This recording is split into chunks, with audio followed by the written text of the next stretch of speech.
Hello friends, आपका इस channel में स्वागत है। मैं हूं भूत प्रेत वाला और मैं आपके लिए भारत के हर कोने से भूत प्रेत चुड़ैल की किस्से कहानियां और इनसे जुड़ी अजीबोगरीब घटनाएं लेके आऊंगा। इस पहले एपिसोड में मैं आपको लेके चलूंगा दिल्ली के रिज रोड के जंगलों के बीचों बीच बने मुगलों के समय के भूतिया मालचा महल में। ये बात कुछ साल पहले की है। ऐसी ही सर्दियों के दिन थे और तीन दोस्त अभिषेक, अमन और ऋतिका लोधी कॉलोनी से न्यू ईयर्स की पार्टी करके निकले थे और उनको गुड़गांव की तरफ जाना था एक और पार्टी में। अभिषेक फुल पार्टी करने के मूड में था, लेकिन अमन और ऋतिका को उस रात थोड़ा ज्यादा एडवेंचरस कुछ करने का मन था। अभिषेक ने कई सजेशंस दिए पर ऋतिका और अमन ने सभी आइडियाज को शूट डाउन कर दिया। फिर ऋतिका ने अमन की तरफ देखते हुए आंख मारी और अभिषेक को कहा, चल अब रास्ते में तुझे एक जगह ले चलते हैं जो थोड़ी पुरानी है और थोड़ी भूतिया भी।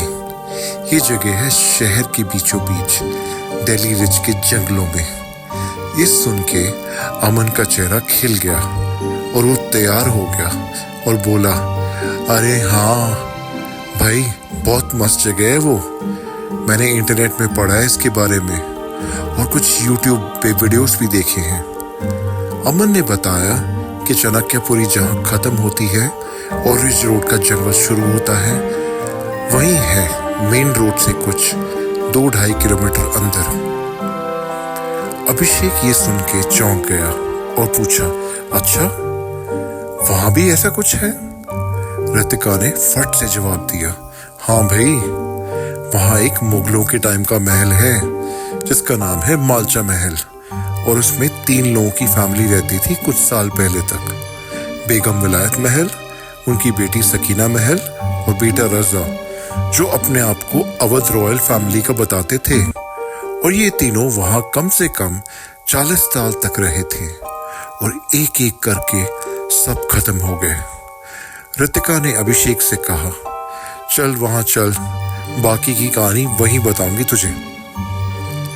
तीनों सफदरजंग टूम और चाणक्यपुरी डिप्लोमेटिक एरिया क्रॉस करते हुए गाड़ी में सरदार पटेल मार्ग पहुंचे।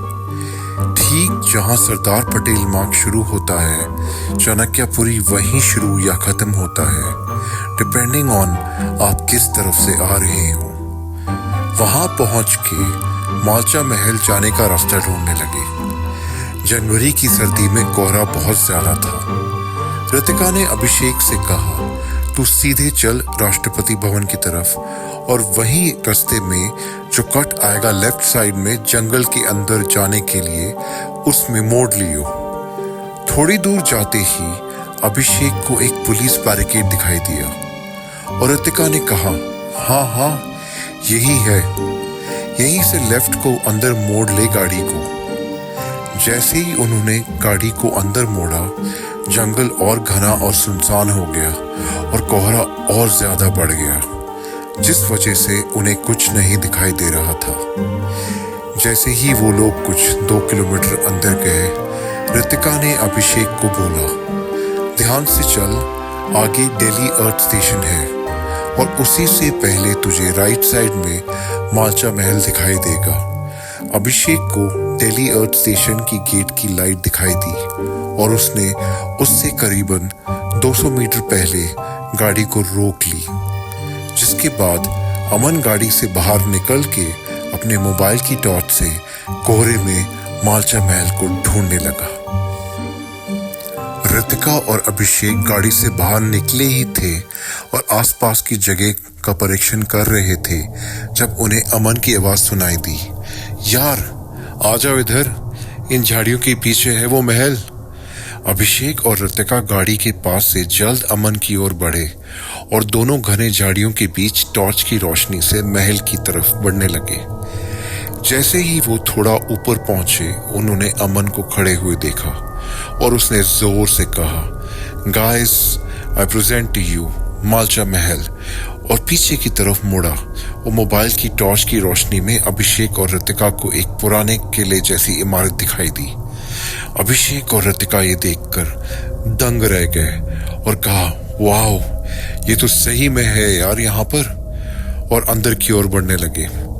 अंदर घोर अंधेरा था और एक अजीब सा सन्नाटा था, जबकि ना उस महल में खिड़कियां थी ना कोई दरवाजे। अभिषेक ये देख के चौंक गया और उसने दोनों से पूछा, यार मतलब यहाँ लोग भी रहते थे, पर कैसे, बिना किसी खिड़की दरवाजे के या कोई सुविधा के?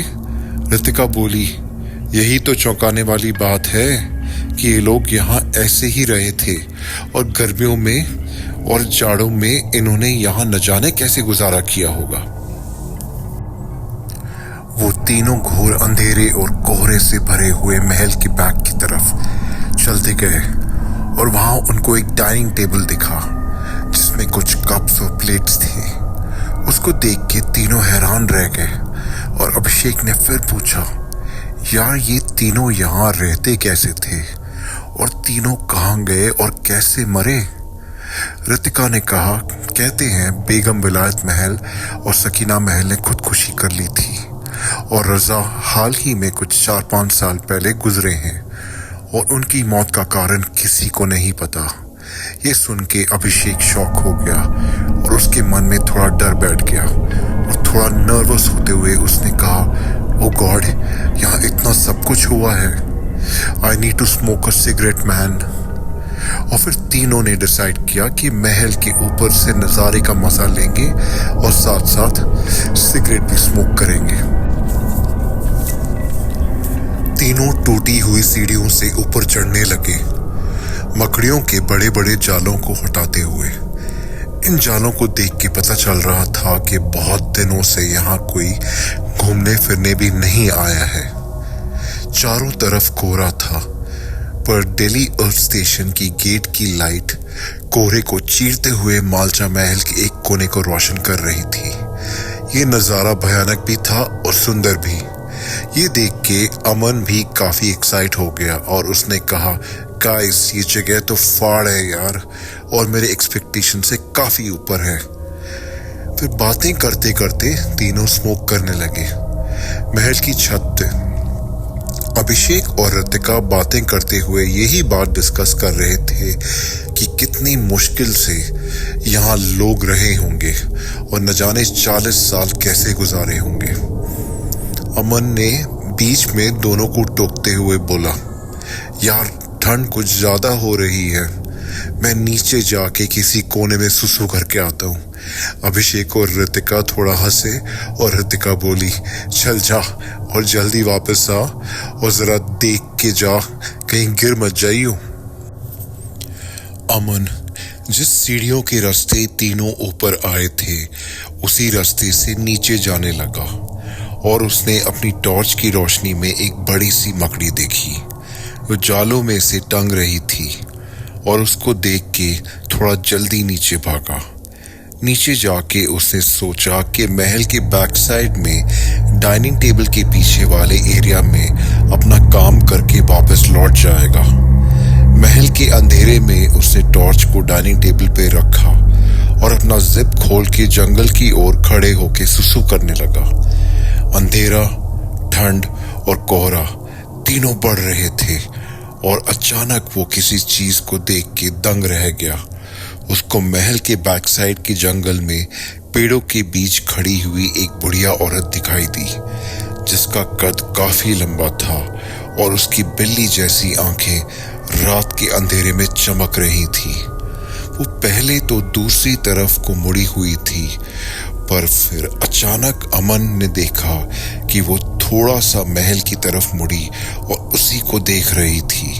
वो बुढ़िया नॉर्मल नहीं लग रही थी क्योंकि उसका कद कुछ 6 फुट था, आंखें बिल्ली जैसी थी और होंठ उसके फटे हुए थे।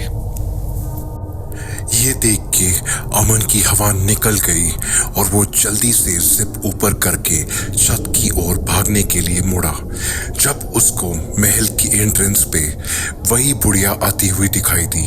वो जल्दी से भागा और छत पे जाके चिल्लाया, guys guys, we need to leave now. अब हमें जल्द यहाँ से निकलना होगा। रितिका हंसने लगी और पूछी, साले तू हमें ऐसे ही डरा रहा है ना? जिसको सुन के अमन ने जवाब दिया, माँ कसम, मैंने किसी को खड़ा हुआ देखा है इधर महल के पीछे। मैं तुम्हें वो सब बाद में बताता हूँ, बस अब हमें यहाँ से निकल जाना होगा। इस बात को सुन के रितिका और अभिषेक दोनों के रोंगटे खड़े हो गए और उन्होंने कहा, चलो चलो लेट्स गो। और तीनों सीढ़ियों से नीचे भागे और महल को एग्जिट करते ही झाड़ियों के बीच से गाड़ी की तरफ वापस लौटे। अभिषेक ने जल्दी से गाड़ी स्टार्ट की और कोहरे में बैक करते हुए उसकी गाड़ी का बम्पर पेड़ पे लग गया। फिर भी वो नहीं रुका और गाड़ी को तेजी से जंगलों के बीच से चलाते हुए वापस मेन रोड सरदार पटेल मार्ग की तरफ बढ़ गया। गाड़ी कोहरे को चीरते हुए मेन रोड की तरफ बढ़ ही रही थी जब अमन ने लेफ्ट की तरफ इशारा करते हुए जोर से कहा, गाइस गाइस, वो देखो, उस पेड़ के पीछे वो अब वहां खड़ी है। अभिषेक और रितिका को उस स्पॉट पे कोई नहीं दिखाई दिया, पर वो इस बात से और डर गए।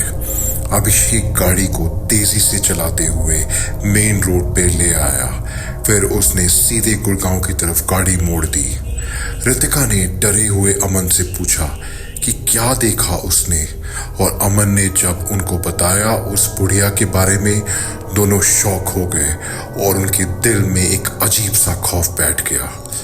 तीनों उसके बाद फिर गुड़गांव की ओर चुपचाप निकल पड़े, दूसरे न्यू ईयर्स पार्टी की ओर। और उन्होंने फिर कई महीनों तक इस बात का जिक्र एक दूसरे से भी नहीं किया। Thanks for watching guys. अगर आपको ये कहानी अच्छी लगी तो please like, comment and subscribe.